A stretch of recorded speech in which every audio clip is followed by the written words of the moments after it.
So a good day mission, the end of January 2021. Hadn't really planned to fly that day, but the sky looked so amazing. I was looking at the webcams and I just had to go. It was like a mission magnet. Headed out. I was the last to the hill. There's already about half dozen pilots. Most of them had their gliders mostly set up or partially set up. But I was the first to dare go out. You could see when I was walking over, the windsock was against a pole. There was pretty much no wind. I wasn't really the wind dummy or technician. There were some paragliders that were flying when I was driving in. Some that launched waiting when I were and launched about when I was thinking of it. So I went ahead and went. I thought I'd make a little run towards where they were because they were going up slightly. So the one paraglider kind of started heading left, so of course I'm not going towards him. The other one is still going up and he's turning right, and this feels like good enough lift. I should be able to keep turning right and just go right into a 360 hopefully. But then he didn't turn and the other guy was to my right, and I just decided I could see those clouds coming over. And that was why I decided to launch. I could see that line of clouds, even though there were no real cloud shadows right above where I planned to fly to. The rhythm of the forming and dissipating and the shadow line let me know that this would be the optimum time unless I wanted to wait for a lot longer. Because of course in 15-20 minutes it could completely change. So I was surprisingly buoyant air, and when I got over here I hit some pretty violent little cores and started trying to turn in it, and they weren't as solid or big, I guess. They were pretty solid, but not as big as I needed. And so I just started trying to really precision fly and kind of test out the air before I worked too close to the hill, because like I said, for light wind there was a fair amount of activity to this air. And a fair amount of force to make the glider really go where I wanted to go. But I'm definitely happy that I found something that'll at least kind of keep me level. I can look over and see the paragliders. They're doing a little better than me. And every now and then have that feeling, oh, I should have stayed. Of course we all do, but I'm not going to go back there, of course. I've got something that feels pretty good. I think I've walked into a good enough circle rotation to where I can just stay here and climb. And if I happen to hit a nice solid little core, I can sharpen up. Looks like I did a little bit there.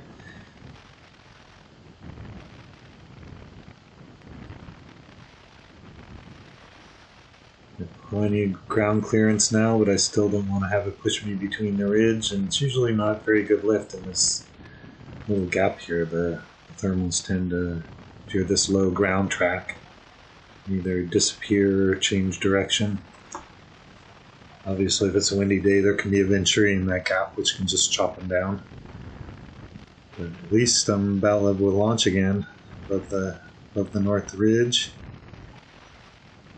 Tried a little adjustment because it seemed like there was some northy flow, so tried a little adjustment that way. And then that was anticipation. I think I'm about to reverse 360s. Getting a little further out front instead of being in this nook. Oh, that's right, I do a little run towards launch first. So instead of reverse 360, just do a wide 360. See if I can get that same circle work just a little more out front. Two main strategies to get that thermal out front.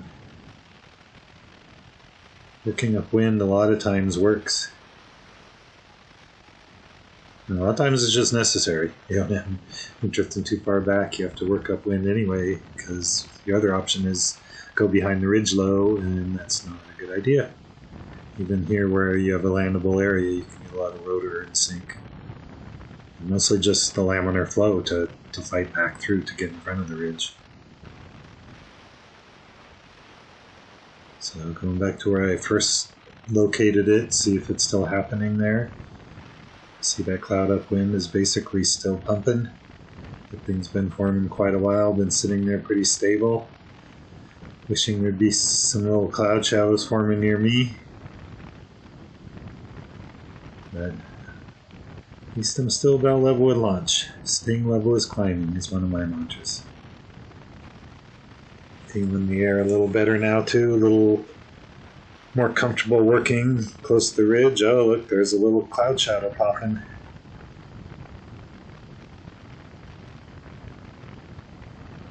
Trying just nice precision flying, keep the same bank, slow climb.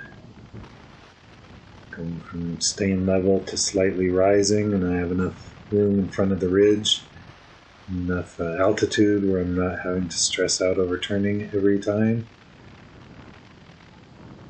There's a little bump to try and see if it's up further out front, further upwind, what I think is upwind. Talked with Carl after the flight, and he said he felt a distinct south flow down low. So I was feeling a real north drift on this particular altitude when I launched.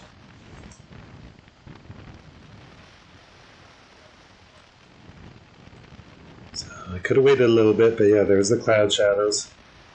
Thought I had the timing, watching the clouds breathe. Basically, kind of like waves breaking on the shore. You see the clouds, and the cloud will be the sprays off the waves, and you can get a real good idea of the rhythm if you can just picture that, picturing water and how water operates. How if a wave were to flow into this ridge, and depending on the direction of the surf, it would create completely different characteristics. But overall, the rhythm would be the same, no matter where direction it came in. You could watch the forming of the clouds, the dissipating of the clouds, watching the cycles come in just like you'd watch waves come in on the ocean. And then this particular day, it just seemed like there was only clouds above the hills. While I was driving over to Mission, they were almost overdeveloped everywhere on the hills, and it looked like a day you could just fly cross country anywhere but in the middle of the valley, just follow the clouds. That's kind of, as I was driving there, my goal. But I was setting up, we got this big blue hole above us. It was seemed to only just be above us, and a few other patches here and there, and of course still over the valley. But you can look in every other direction, there's just a beautiful puffy flying sky. There's some Virga on the west side of the valley. It looked like Diablo might have been getting some. The top of Diablo, even though it was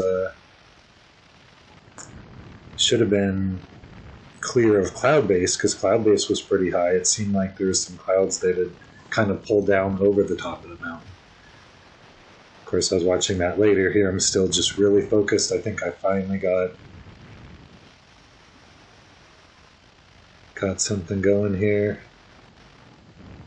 Finally put it on a wingtip a little bit.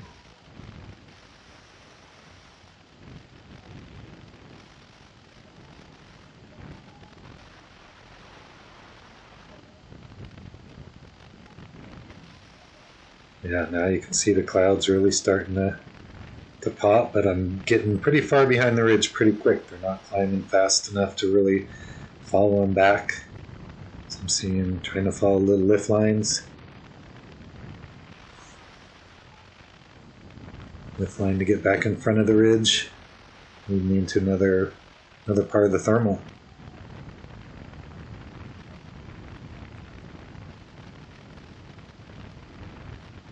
Now more gliders are launching. I wish they would have waited a little longer for me to get up.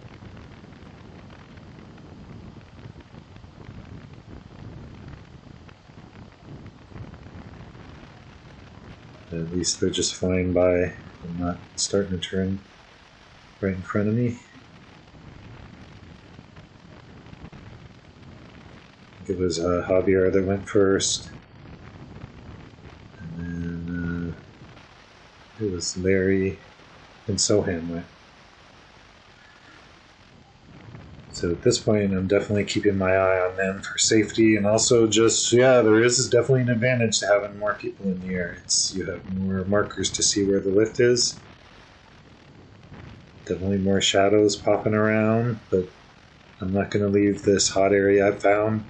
I keep feeling little cores. I keep losing a little bit, but I'm also, getting net gain. And when I lose, I can reliably get that net gain back. Yeah, I have had some losses. I'm trying to get a little more aggressive now, bank over more with other pilots in the air. Really more incentive for me to climb out and get above the traffic. My wing loading, I don't think I could have stayed as level as these guys did just flying back and forth.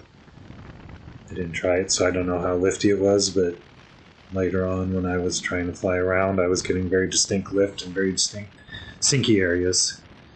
So I just staying where I am, trying every trick I can to reverse 360s, find a better little core.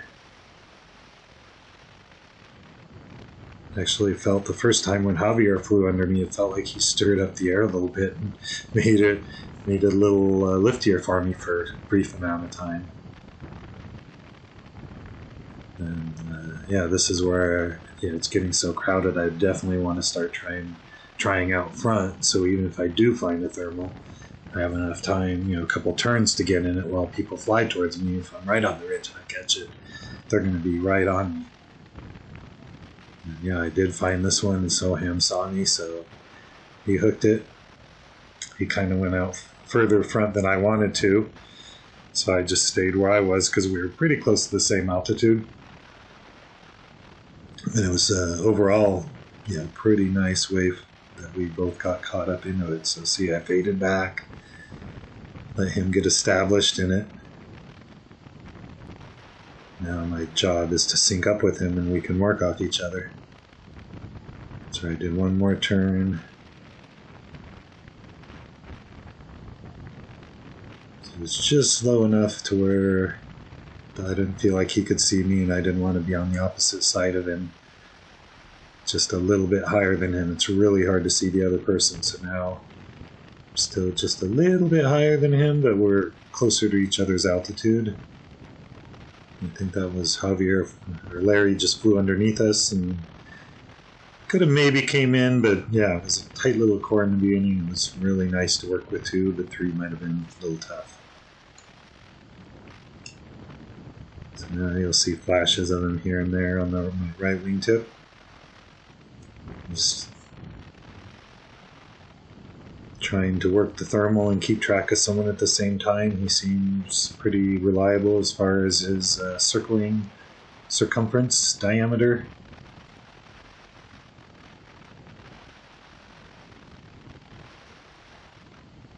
Feels good to be getting up higher than I have. This one definitely feels like it's going to give me some breathing room.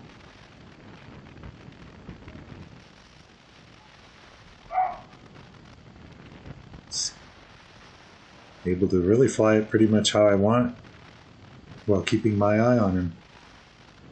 A lot of people I fly with, I feel like I want to turn sharper and they're taking too long to do their turn. Here's a little flash of him. He's rising up to my level, but then kind of falling off. I think he's doing more what I used to do that more on my topless glider when you're trying to do a circle that's bigger than thermal, which is called hammerhead thermaling, which is you get that climb in that best part of the thermal, and then as you fall out, you drop a little bit. But the sink rate of the topless glider and the energy retention, it's actually amazing how much it bounces back.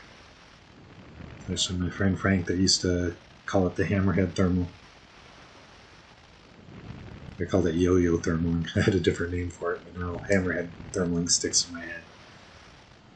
So I'm on the Sport 3. I've got a heavier wing loading, but I'm able to do a little smaller circle, turn a little slower, so I'm feeling this little surge. I don't feel like I'm hammerhead thermaling. I feel like I have more of a constant, good, solid climb. And there's one little part of it that I can get this extra little bit because I can just kind of pivot pivot on that teeny little core and get that extra little bit. Without that extra little bit, I'm pretty sure he would have been out climbing me. It's a pretty nice glider. T3, Soham flies a lot.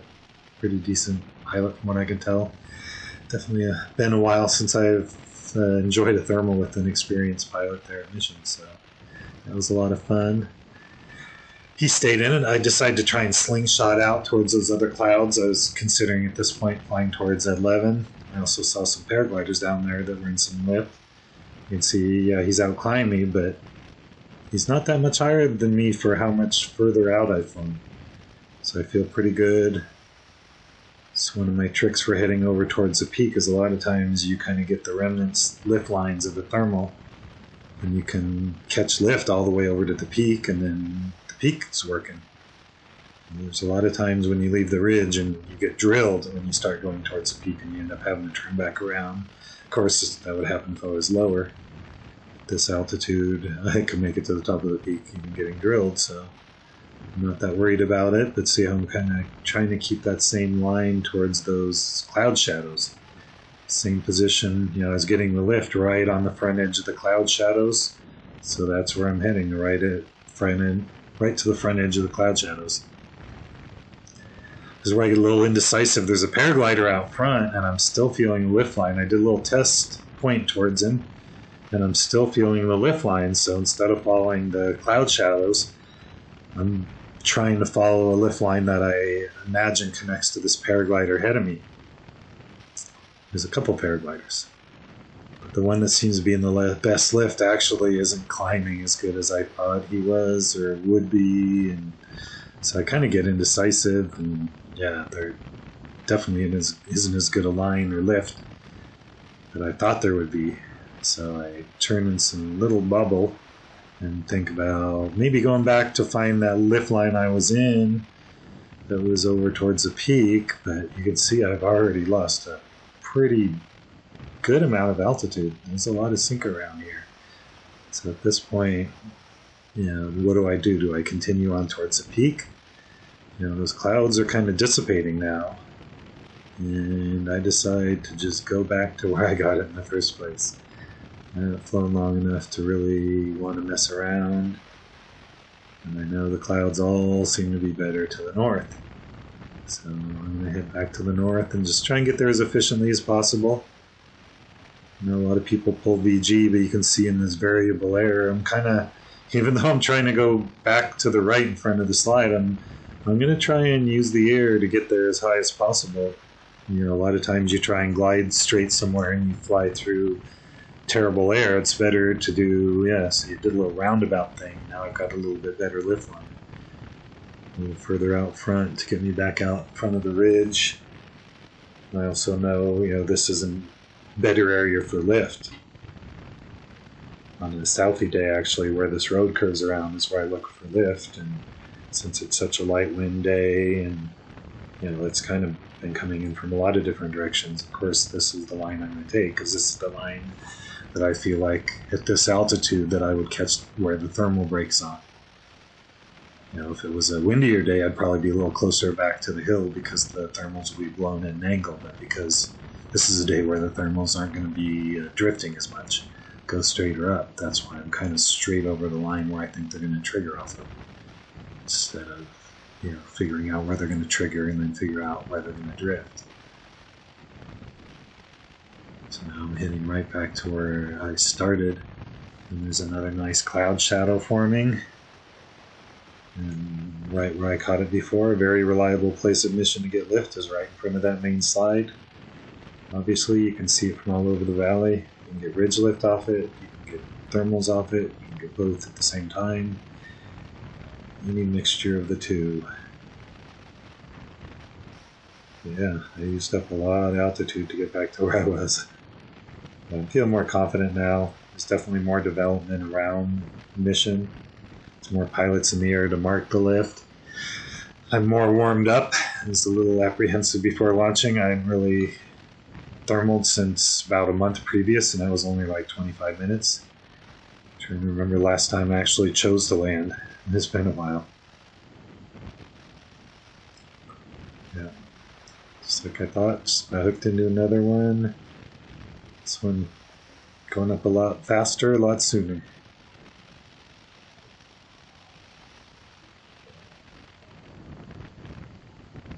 So it's big enough to play around with. Just reverse the 360. It's really fun. You know, be in just the right amount of turbulence. It's turbulent exiting, well, entering them. I wasn't really falling out of them, so don't really know about that kind of turbulence. So it was really enjoyable to just be able to stay in the thermal and be at trim and have the glider just respond so nice and just ride every little nuance of it. It's just really what makes being a soaring pilot so great. Just letting the glider do it, connect to the glider, but letting it do the thermal. Thermal like patio umbrella. That was one of my mantras. That's what I was doing here. I was just the passenger. I remember this one just getting in a real nice sweet spot and letting it fly. Looking around. Of course, I'm doing some little adjustments here and there, but without that, it's not as fun. Kind of boring if you're just not doing anything. And in the meantime, I've been noticing Abhishek because this thermal's so big, he's climbing exactly as fast as me, but he's much further away from me. So I just imagine that thermal, if I wanted to, I could do super big bank and still be climbing this fast, but just have a nice sweet bank. So I'm just going to keep this one. He's got his area, I've got mine. I'm going to keep my eye on him, but I don't have to worry about it.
Well, doggos interrupt us, so didn't have a lot to say. In that middle part of the video, I'm just flying around having fun. It's one of those days, like a lot of them, once you get up, it's real easy to stay up. So at this point, I was just kind of considering going to 11 if you can find a nice cloud street and keep altitude. It's not that risky to still not be able to top land, so I'm kind of just checking it out, just enjoying the beauty. Glorious day, kind of sky that you hope for. Happens in the Bay Area mostly in the spring, sometimes in the fall. So finding I'm not connecting the lines good enough to really feel comfortable going all the way down to 11 and being able to make it back. It's funny because on the drive over I was ready to just fly cross country and just call someone to pick me up, but now I'm not even wanting to worry about doing that at 11. And yeah, I mean, some days I don't mind hitchhiking or taking a cab or whatever it takes to get back, but it's a real smooth, nice day to be able to top land, and my truck is there, and some days it's just nice to be able to do that.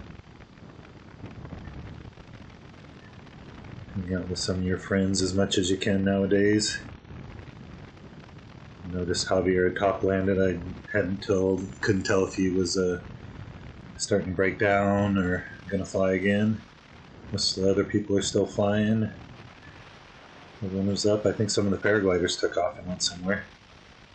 So I'm bubbling around, kind of trying to catch a lift line back to get as high to the peak as possible. I haven't flown over the peak in a little while, so we'll see what kind of people are up there and maybe wave at them, see what they're doing.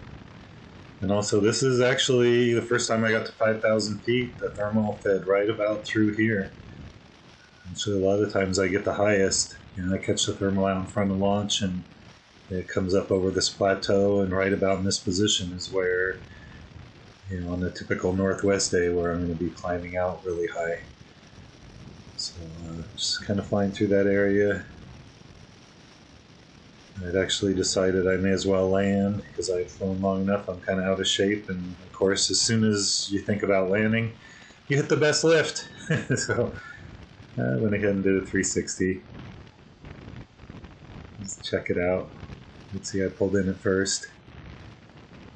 Yeah, I really like having a lot of energy to land, and I'm out of shape, and I just want to, don't want to be tired at all when I land. I'm still feeling pretty good. Mostly sore, tense on my legs from pushing on the bottom of my boot. My arms are doing pretty good. I'm actually better keeping my upper body relaxed than I am keeping my lower body relaxed most days.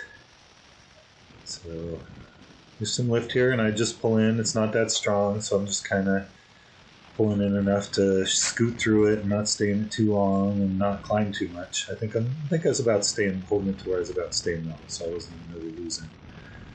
Don't want to use the energy to pull in hard enough. So eventually start getting out of it as I get more, out at the edge of the cloud shadow, out into the sun where it's expected. So this is where I can lose some altitude. I'm not in the lift anymore. I'm working my way upwind so I can see what the wind is doing on the top landing area. I can see the windsock. I'm watching the windsock, watching the cloud shadows. They look like they're kind of dissipating. They are heading right for where I'm going to land. That's the thing at Mission. It's not that I've hit rotor there landing, but if you hit the edge of a thermal when you're on approach, it can be pretty dramatic. And thermals are known to track from in front of the slide all the way across launch and over that knob and then up the spine of the peak. So I fly out in front of launch, and there is actually some lift out here, but it's not that strong. It actually feels really nice and mellow. So I'm going to fly back into the sink I was in. Actually feels like really nice there. So now I'm flying downwind back. I know there's sink in between me and the peak. There was lift at the peak. Sink here. So just dump off a little altitude to make sure I'm not entering in my approach too high. I don't like going too far back, because at Mission, if you go too far back behind that outhouse, it does get turbulent back there because that's where the thermals start picking up steam and it triggers a little bit more. It's one of my goals when I top land mission is to try not go as far back as the bathrooms. Of course, you know, if you're overshooting, there's times I've had to.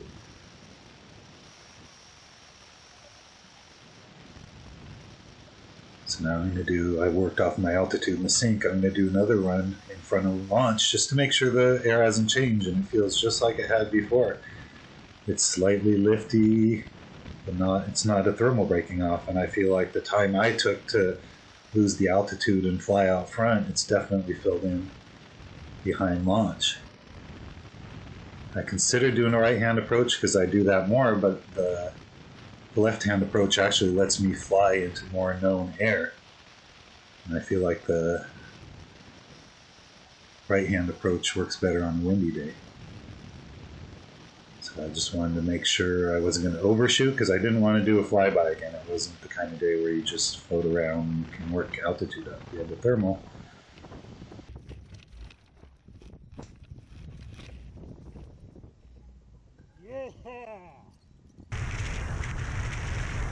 And here's a side view. Started it where I was testing the light thermal that was hanging out in front of launch. I had expected had filled in behind launch, so there's no edges. Even if there was edges, they wouldn't be too bad because the air felt pretty good. So left-hand approach, I'm not as don't have nearly as many as I do the right-hand approach. So I'm just keeping my eye on where I want to end up, and it's, you know, not near the top of the hill where I will a lot of times because I want to make sure that I don't get into trouble overshooting. Air still feels really nice. I have lots of good pressure. I've been messing up my second hand transition lately, so really made sure not to pop up, and it worked. It worked really well. I was pretty darn happy.